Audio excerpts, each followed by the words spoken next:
ఆచి చికెన్ మసాలా. పశ్చిమాసియాలో ఉద్రిక్తతలు కొనసాగుతున్న వేళ అమెరికా, ఇరాన్ మరోసారి శాంతి చర్చలకు సిద్దమవుతున్నాయి. పాకిస్తాన్ రాజధాని ఇస్లామాబాద్ వేదికగా రాబోయే 2 రోజుల్లోనే ఈ చర్చలు జరగవచ్చని అమెరికా అధ్యక్షుడు డొనాల్డ్ ట్రంప్ ప్రకటించారు. అక్కడికి వెళ్లే ముందు తాము సుముఖంగా ఉన్నట్లు చెప్పారు. చర్చలకు వచ్చేందుకు ఇరాన్ కూడా అంగీకరించినట్లు తెలుస్తోంది. దీంతో పశ్చిమాసియాలో శాంతి స్థాపన దిశగా మళ్లీ ఆశలు చిగురిస్తున్నాయి.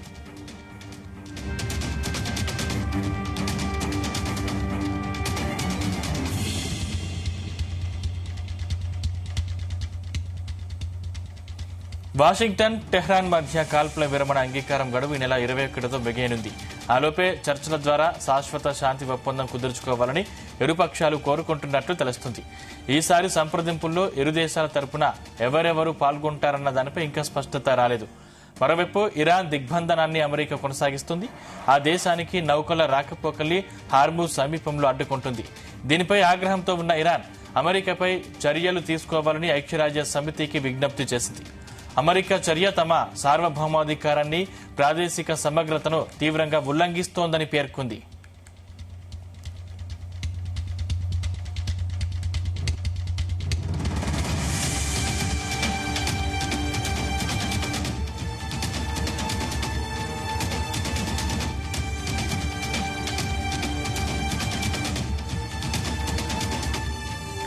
అమెరికా, ఇరాన్ మధ్య ఇస్లామాబాద్ వేదికగా జరిగిన తొలి విడత చర్చలు విఫలమవడానికి ప్రధాన కారణం అణ్వస్త్ర తయారీ విషయంలో ఏకాభిప్రాయం కుదరకపోవడమే. తాజాగా దీనికి సంబంధించి ఆసక్తికర విషయం వెలుగులోకి వచ్చింది. అణ్వాయుధాలను తయారు చేసుకోకుండా 20 ఏళ్ల పాటు యురేనియం శుద్ధిని నిలిపివేయాలని చర్చల్లో వాషింగ్టన్ ప్రతిపాదించినట్లు సమాచారం. అయితే కేవలం 5 ఏళ్ల పాటే ఆ ప్రక్రియను ఆపేందుకు టెహ్రాన్ ముందుకొచ్చిందట. ఈ మేరకు విశ్వసనీయ వర్గాలను ఊటంకిస్తూ అమెరికా మీడియాలో తాజాగా కథనాలు వెలువడ్డాయి. వాస్తవానికి ఇరాన్ శాశ్వతంగా యురేనియం శుద్ధిని నిలిపివేయాలని ట్రంప్ ముందు నుంచి డిమాండ్ చేస్తున్నారు. కానీ చర్చల సమయంలో 20 ఏళ్ల కాల వ్యవధిని ప్రతిపాదించడం టాక్ ఆఫ్ ది వార్ గా వినిపిస్తోంది.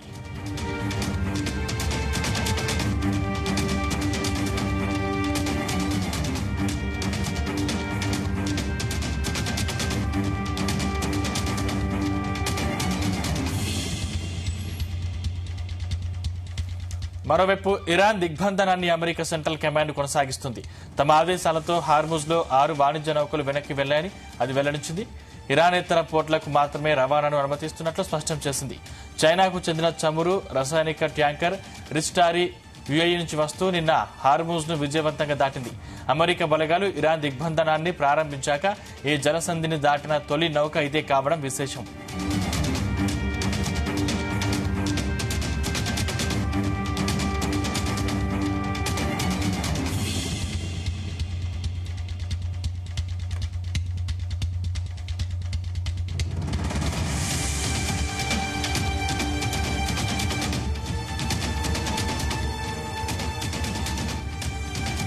ఇరాన్ ఓడరేవులు, తీర ప్రాంతాలను అమెరికా దిగ్బంధించడంపై సౌదీ అరేబియా ఆందోళన చెందుతున్నట్లు తెలుస్తోంది. యుద్దం కారణంగా హార్ముజ్ లో రవాణా నిలిచిపోయినప్పటికీ సౌదీ తన ముడి చమురును పైప్ లైన్ల ద్వారా ఎర్ర సముద్రం తీరానికి చేరుస్తుంది. అక్కడి నుంచి విదేశాలకు ఎగుమతి చేస్తుంది. యుద్దం మొదలు కాకముందున్న స్థాయిలో రోజుకు దాదాపు 70 లక్షల బ్యారెళ్ల చమురును ఇప్పుడు ఆ దేశం ఎగుమతి చేయగలుగుతుంది. అయితే దిగ్బంధనానికి ప్రతీకారంగా ఎర్ర సముద్రానికి నిష్క్రమణ మార్గం వంటి బాబ్ ఎల్ మాండిన్ జలసంధిని యోమన్లోని హుతీల సాయంతో ఇరాన్ మూసివేసే మొప్పుంది. అదే జరిగితే మళ్లీ తమ చమురు రవాణా ఆగిపోతుందని సౌదీ ఆందోళన చెందుతుంది. ఈ నేపథ్యంలో ఇరాన్ దిగ్బంధనాన్ని ఉపసంహరించుకోవాలని తన మిత్రపక్షమైన అమెరికాకు సౌదీ విన్నవిస్తున్నట్టు అమెరికా వర్గాలు చెబుతున్నాయి.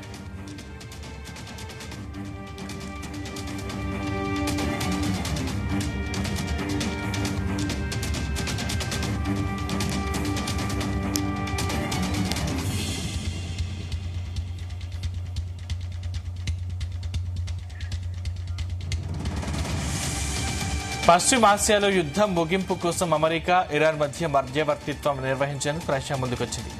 ఇరాన్ విదేశాంగ మంత్రి అబ్బాస్ అరాగ్చీతో రష్యా విదేశాంగ మంత్రి సెర్గీ లావ్రోవ్ తాజాగా ఫోన్లో మాట్లాడారు. పశ్చిమాసియాలో శాంతి స్థాపన కోసం చైనా అధ్యక్షుడు షీ జిన్పింగ్ 4 పాయింట్లతో కీలక ప్రణాళికను ప్రతిపాదించారు. పశ్చిమాసియాలో దేశాలన్నీ శాంతియుత సహజీవన సూత్రానికి కట్టుబడి ఉండటం, అన్ని దేశాల సార్వభౌమత్వాన్ని గౌరవించడం, అంతర్జాతీయ చట్టాలను పాటిస్తూ ప్రపంచవ్యాప్త గందరగోళాన్ని నివారించడం, అన్ని దేశాలు అభివృద్ధి, భద్రతను మిళితం చేస్తూ ముందుకెళ్లడం ఈ ప్రణాళికలోని అంశాలు. Abu Dhabi crown prince Sheikh Khalid bin Mohammed bin Zayed Al Nahyan Beijing లో జిన్పింగ్ తో మంగళవారం భేటీ అయ్యారు. పశ్చిమాసియాలో తాజా పరిస్థితులపై చర్చించారు. ఇరాన్తో తమ సంబంధాల విషయంలో జోక్యం చేసుకోవద్దని అమెరికాను చైనా హెచ్చరించింది. వాషింగ్టన్ ప్రమాదకరంగా బాధ్యత రాహిత్యంతో ప్రవర్తిస్తోందంటూ మండిపడింది.